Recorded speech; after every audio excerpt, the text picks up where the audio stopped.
سورہ کہف کی آیت نمبر 102۔ سورہ کہف کا 12واں اور آخری رکوع 16ویں پارے کا تیسرا رکوع۔ اللہ رب العالمین نے ارشاد فرمایا، افحسب الذین کفروا ان یتخذوا عبادی من دونی اولیاء، تو کیا کافر یہ سمجھتے ہیں کہ میرے بندوں کو میرے سوا اپنا حمایتی بنا لیں گے؟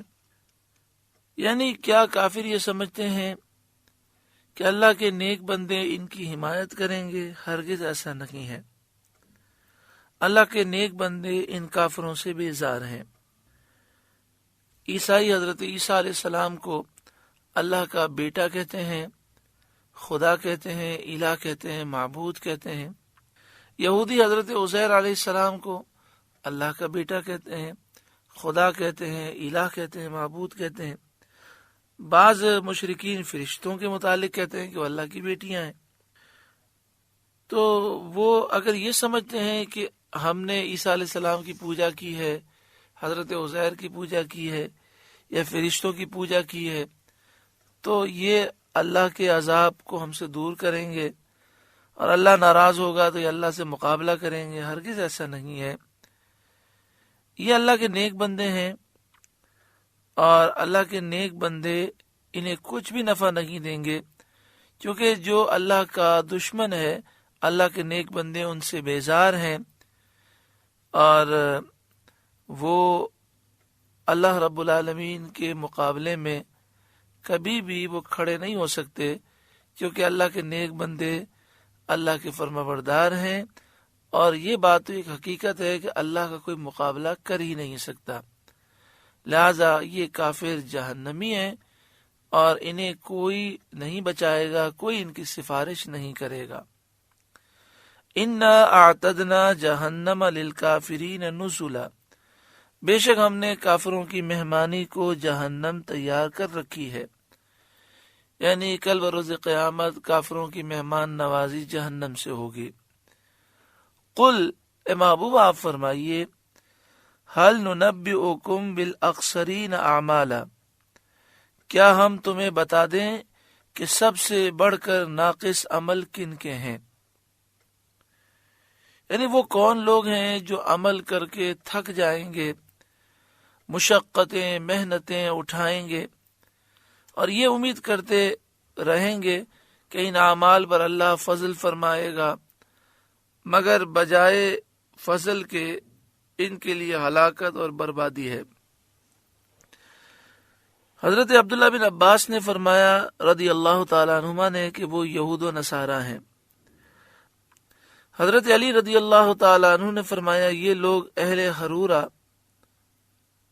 یعنی خوارج ہیں۔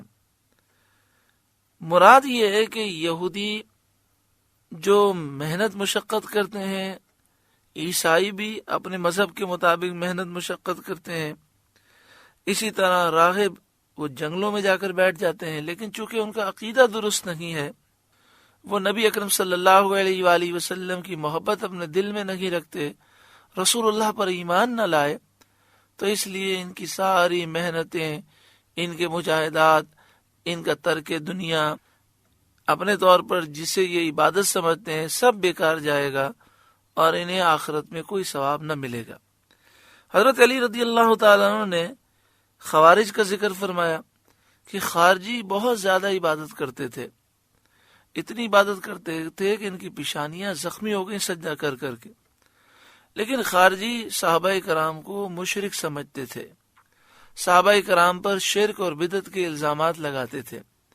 یعنی حضرت علی رضی اللہ تعالیٰ عنہ ان لوگوں کا ذکر کر رہے ہیں کہ جو بہت عبادات کریں گے لیکن مسلمانوں پر شرک و بدعت کا الزام لگا کر وہ تباہ ہو جائیں گے۔ آج بھی خوارج کی نسل سے بہت سارے لوگ موجود ہیں، مزارات پر جو بم دھماکہ کراتے ہیں، یہ وہی لوگ ہیں جو مسلمانوں کو مشرک اور بدعتی سمجھتے ہیں، اور یہ سمجھتے ہیں کہ اللہ کے مقبول بندے کے دربار میں ان لوگوں کو قتل کر کے ہم جنت میں چلے جائیں گے کہ ہم نے مشرکوں کو مارا ہے. جس طرح خارجیوں نے صحابہ کرام کو شہید کیا، حضرت علی کو شہید کیا اور کہتے تھے کہ ہم نے مشرکوں کو مارا ہے اس لیے ہم جنت میں جائیں گے. تو یہی وہ لوگ ہیں کہ جن کی محنتیں برباد ہو گئیں. اللہ تعالی ایسے شریروں کے شر سے مسلمانوں کو محفوظ فرمائے. دعا فرمائے پاکستان میں اور پورے عالم اسلام میں اللہ تعالی امن و سلامتی نصیب فرمائے. پاکستان کو، پورے عالم اسلام کو اللہ تعالی غداروں، چوروں، لٹیروں، ڈاکوں، دہشت گردوں سے پاک فرمائے. اور جو اسلام کے دشمن ہیں، پاکستان کے دشمن ہیں، عالم اسلام کے دشمن ہیں، اللہ انہیں نیست و نابود فرمائے. اور اہل حق کو اللہ تعالیٰ بیداری، اتحاد و غلبہ نصیب فرمائے. قل اے محبوب آپ فرمائیے، هل ننبئکم بالاخسرین اعمالا، کیا ہم تمہیں بتا دیں کہ سب سے بڑھ کر ناقص عمل کن کے ہیں؟ الذین ضل سعیہم فی الحیات الدنیا، ان کے جن کی ساری کوشش دنیا کی زندگی میں برباد ہو گئی، گم گئی، یعنی عمل باطل ہو گئے. وَهُمْ يَحْسَبُونَ أَنَّهُمْ يُحْسِنُونَ صُنْعًا، اور وہ اس خیال میں ہیں کہ ہم اچھا کام کر رہے ہیں. مثلا مسلمانوں پر شرک اور بدعت کے الزام لگا کر، مسلمانوں کا قتل کر کے، قتل عام کر کے یہ سمجھتے ہیں کہ ہم نے مشرکوں کا قتل کر دیا ہے، ہم جنت میں جائیں گے.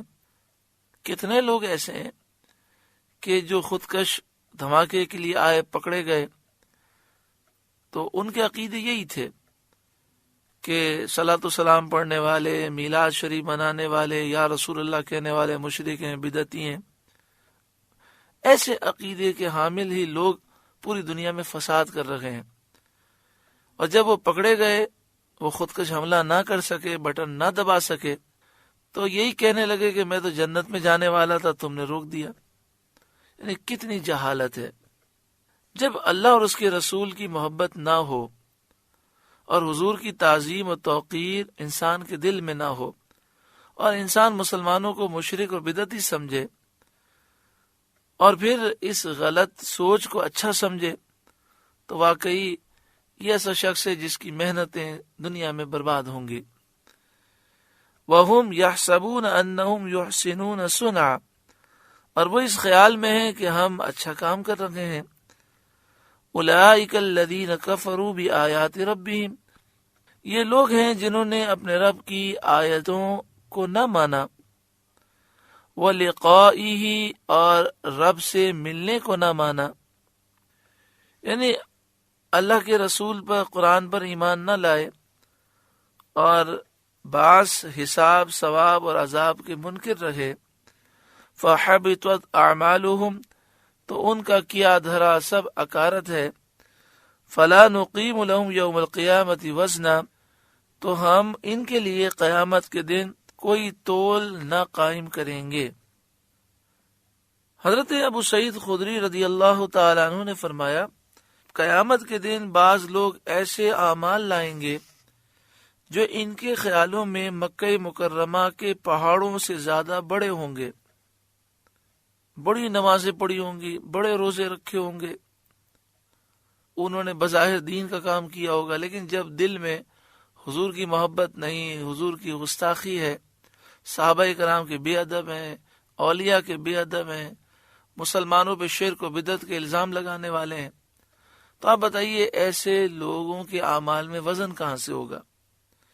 تو حضرت ابو سعید خدری رضی اللہ تعالیٰ عنہ ایسے لوگوں کا ذکر فرما رہے ہیں کہ قیامت کے دن بعض لوگ ایسے اعمال لائیں گے جو ان کے خیالوں میں مکہ مکرمہ کے پہاڑوں سے زیادہ بڑے ہوں گے، لیکن جب وہ تولے جائیں گے تو ان میں وزن کچھ نہ ہوگا. ذالک جزاؤہم جہنم بما کفروا، یہ ان کا بدلہ ہے جہنم اس پر کہ انہوں نے کفر کیا. واتخذوا آیاتی ورسلی ہزوا، اور میری آیتوں اور میرے رسولوں کی ہنسی بنائی، یعنی اللہ تعالیٰ کی آیتوں کا اور رسولوں کا انہوں نے مذاق اڑایا. اب سورہ کہف کی آخری 4 آیتیں ہیں. جو شخص رات کو سوئے اور اس کا ایک مخصوص وقت میں اٹھنے کا ارادہ ہو، جیسے تہجد کا ارادہ ہو رات میں، یا یہ خیال ہو کہ میری فجر میں آنکھ کھل جائے، رات میں دیر سے سو رہا ہوں، تو یہ سورہ کہف کی آخری 4 آیتیں پڑھ کر سوئے گا تو انشاءاللہ تعالی جس وقت پر اٹھنے کی نیت کرے گا انشاءاللہ وہ اٹھ جائے گا۔ ان الذین آمنوا وعملوا الصالحات، بے شک جو ایمان لائے اور اچھے کام کیے، کانت لہم جنات الفردوس نزلا، فردوس کے باغ ان کی مہمانی ہے، یعنی اللہ تعالیٰ انہیں جنت الفردوس عطا فرمائے گا۔ حضرت ابو ہریرہ رضی اللہ تعالیٰ عنہ سے مروی ہے، سید عالم صلی اللہ علیہ وآلہ وسلم نے فرمایا، جب اللہ سے مانگو تو فردوس مانگو، کیونکہ وہ جنتوں میں سب کے درمیان اور سب سے بلند ہے، اور اس پر رحمان کا عرش ہے، اور اسی سے جنت کی نہریں جاری ہوتی ہیں۔ حضرت کعب رضی اللہ تعالی عنہ نے فرمایا کہ فردوس جنتوں میں سب سے اعلیٰ ہے، اس میں وہ لوگ داخل ہوں گے جو نیکی کا حکم کرتے ہیں اور برائی سے روکتے ہیں۔ خالدین فیہا، وہ ہمیشہ ان میں رہیں گے، لا یبغون عنہا حولا، ان سے جگہ بدلنا نہ چاہیں گے۔ جس طرح دنیا میں انسان کیسی ہی بہتر جگہ ہو، اس کا دل چاہتا ہے کہ میں اس سے اعلیٰ اور عرفہ جگہ جاؤں، اس کے دل میں اس سے اعلیٰ کی طلب ہوتی ہے، یہ بات جنت میں نہ ہوگی، کیونکہ وہ جانتے ہوں گے کہ فضل الہی سے انہیں بہت اعلیٰ عرفہ مکان اور مکانت حاصل ہے۔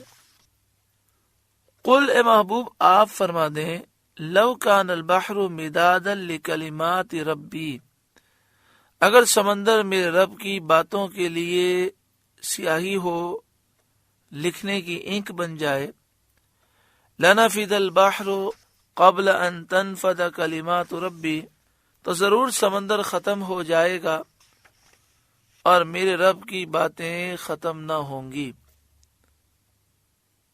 وَلَوْ جِئْنَا بِمِثْلِهِ مَدَدًا، اگرچہ ہم ویسا ہی اور اس کی مدد کو لے آئیں،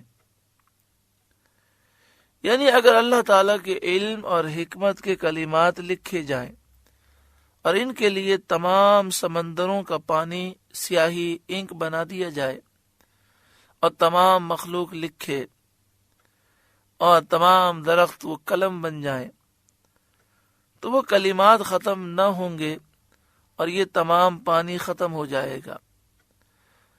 7 سمندر 7 اور لیے جائیں، 14 سمندر بلکہ اس سے زائد بھی ہوں تو ختم ہو جائیں گے۔ مدعا یہ ہے کہ اللہ کے علم و حکمت کی انتہا نہیں۔ شان نزول اس آیت کا یہ ہے کہ حضرت عبداللہ بن عباس رضی اللہ تعالی عنہما نے فرمایا، یہودیوں نے کہا کہ اے محمد صلی اللہ علیہ وآلہ وسلم، آپ کا خیال ہے کہ ہمیں حکمت دی گئی، اور آپ کی کتاب میں ہے کہ جسے حکمت دی گئی اسے خیر کثیر دی گئی، پھر آپ کیسے فرماتے ہیں کہ تمہیں نہیں دیا گیا مگر تھوڑا علم؟ اس پر یہ آیت کریمہ نازل ہوئی۔ ایک قول یہ ہے کہ جب آیت وَمَا أُوتِيتُم مِّنَ الْعِلْمِ إِلَّا قَلِيلًا نازل ہوئی تو یہودیوں نے کہا کہ ہمیں توریت کا علم دیا گیا اور اس میں ہر شے کا علم ہے۔ اس پر یہ آیت کریمہ نازل ہوئی۔ مدعا یہ کہ کل شے کا علم بھی اللہ کے علم کے سامنے قلیل ہے اور اتنی بھی نسبت نہیں رکھتا جتنی ایک قطرے کو سمندر سے ہو۔ قل، اے محبوب آپ فرمائیے، انما انا بشر مثلکم، ظاہر صورت بشری میں تو میں تم جیسا ہوں،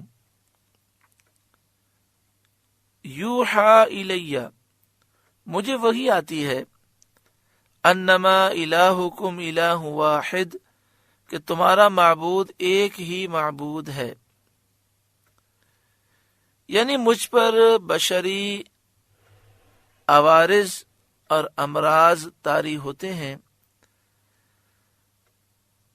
صورت خاصہ میں کوئی بھی آپ صلی اللہ علیہ وآلہ وسلم کا مثل نہیں کہ اللہ تعالیٰ نے آپ کو حسن و صورت میں بھی سب سے اعلیٰ اور بالا کیا، اور حقیقت میں، روح میں اور باطن میں، یعنی حقیقت، روح اور باطن کے اعتبار سے تو تمام انبیاء اوصاف بشر سے اعلیٰ ہیں۔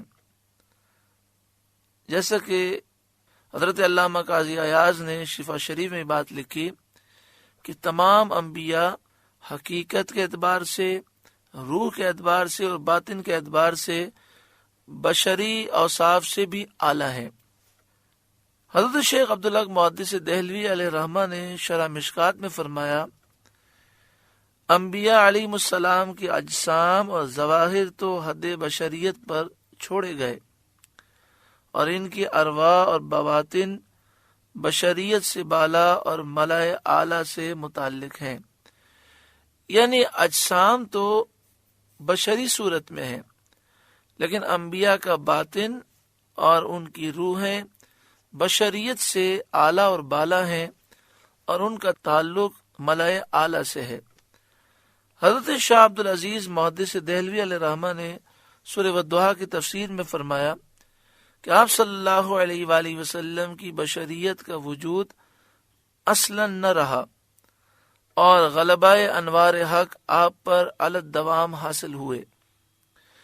یعنی اللہ تعالیٰ نے آپ کو وہ مقام عطا فرمایا کہ ظاہری صورت بشریت کی ہے، لیکن بشریت کا وجود، آپ کی بشریت کا وجود بالکل باقی نہ رہا، اور حق کے انوار کا غلبہ آپ پر ہمیشہ رہا۔ بہرحال آپ کی ذات اور کمالات میں آپ کا کوئی بھی مثل نہیں۔ اس آیت کریمہ میں آپ کو اپنی ظاہری صورت بشریہ کے بیان کا اظہار تواضع کے لیے حکم فرمایا گیا، یعنی آپ عاجزی فرمائیں، تواضع کریں۔ یہی فرمایا ہے حضرت عبداللہ بن عباس رضی اللہ تعالی عنہما نے۔ کسی کو جائز نہیں کہ حضور صلی اللہ علیہ وآلہ وسلم کو اپنے مثل بشر کہے، اپنے جیسا بشر کہے، کیونکہ جو کلمات اصحاب عزت اور عظمت بطریق تواضع فرماتے ہیں، یعنی اللہ کے مقبول بندے عاجزی کے طور پر جو بات کہتے ہیں، ان کا کہنا دوسروں کے لیے جائز نہیں۔ دوسری بات یہ کہ جس کو اللہ تعالیٰ نے فضائل جلیلہ اور مراتب رفیع عطا فرمائے ہوں، اس کے ان فضائل و مراتب کا ذکر چھوڑ کر ایسے وصف عام سے ذکر کرنا جو ہر کاہ و ماہ میں پایا جائے، ان کمالات کے نہ ماننے کا مشر ہے۔ یعنی مطلب یہ کہ جب اللہ تعالیٰ نے اپنے محبوب کو بے شمار فضائل اور عظمتیں عطا فرمائی، تو ان کا ذکر نہ کرنا اور بشر کا ذکر کرنا، یعنی ایک ایسا وصف ذکر کرنا جو عام لوگوں میں پایا جاتا ہے، یہ اس بات کا اشارہ کرتا ہے کہ ذکر کرنے والا حضور کی شان و عظمت کو مانتا نہیں ہے۔ تیسری بات یہ کہ قرآن کریم میں جگہ جگہ کفار کا طریقہ بتایا گیا ہے کہ وہ نبیوں کو اپنے مثل بشر کہتے تھے، اور اسی وجہ سے وہ گمراہی میں مبتلا ہوئے۔ پھر اس کے بعد آیت میں ہے یوحا الیہ، کہ میری طرف وحی آتی ہے۔ حضور سید عالم صلی اللہ علیہ وآلہ وسلم کی شان کا ذکر ہے کہ آپ اللہ کے حضور مکرم ہیں اور آپ علم کے ساتھ مخصوص ہیں۔ انما الہکم الہ واحد، کہ تمہارا معبود ایک ہی معبود ہے، اس کا کوئی شریک نہیں۔ فمن کان یرجو لقاء ربہ، تو جسے اپنے رب سے ملنے کی امید ہو، فلیعمل عملا صالحا، اسے چاہیے کہ نیک کام کرے، ولا یشرک بعبادت ربہ احدا، اور اپنے رب کی بندگی میں کسی کو شریک نہ کرے۔ شرک اکبر سے بھی بچے، اور ریا سے بھی، جس کو شرک اصغر کہتے ہیں۔ مسلم شریف میں ہے کہ جو شخص سورہ کہف کی پہلی 10 آیتیں حفظ کرے، اللہ تعالیٰ اس کو فتنہ دجال سے محفوظ رکھے گا۔ سورہ کہف کی ابتدائی 10 آیتیں جو یاد کر لے، فتنہ دجال سے محفوظ وہ رہے گا۔ سب سے بڑا جو فتنہ ہے وہ دجال کا فتنہ ہے، یہ ایک بہت بڑا فتنہ ہے۔ تو جب 10 آیتیں یاد کرنے کی برکت سے اتنے بڑے فتنے سے وہ محفوظ رہے گا، تو اس حدیث کی برکت حاصل کرنے کے لیے اگر کوئی 10 آیتیں یاد کر لے تو انشاءاللہ دجال کے فتنے سے بھی محفوظ رہے گا اور باقی فتنوں سے بھی وہ محفوظ رہے گا۔ یہ بھی حدیث شریف میں ہے کہ جو شخص سورہ کہف کو پڑھے وہ 8 دن تک ہر فتنے سے محفوظ رہے گا۔ سورہ کہف کا درس مکمل ہوا۔ اللہ رب العالمین اس کے نور سے ہمارے قلوب کو روشن و منور فرمائے۔ اللہ اللہ